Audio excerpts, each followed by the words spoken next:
என்பது இந்திய அரசின் கொள்கையாக இருக்கிறது. அரசு ஊழியர்கள்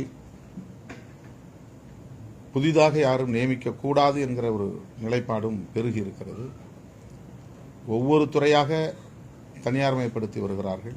அதிலே இதுவும் ஒன்று என்பதை நாம் புரிந்து கொள்ள வேண்டியிருக்கிறது. ஒட்டுமொத்தத்தில் தனியார்மயப்படுத்துதலை கைவிட வேண்டும். குறிப்பாக இந்த 2 ஜோன்களில் பணியாற்றக்கூடியவர்களை ஏற்கனவே உள்ளபடி NULM என்கிற அந்த திட்டத்தின் கீழ் பணியாற்றுவதற்கு அனுமதிக்க வேண்டும் என்று மீண்டும் நான் வலியுறுத்துகிறேன். ஏதாவது போராட்டம் நடத்துற வாய்ப்பு இருக்குல்ல மாநிலம் முழுக்க இதை கண்டிச்சு உங்களுடைய கோரிக்கையை வலியுறுத்தி? இது குறித்து இன்னும் நாங்கள் கலந்தாய்வு செய்யவில்லை.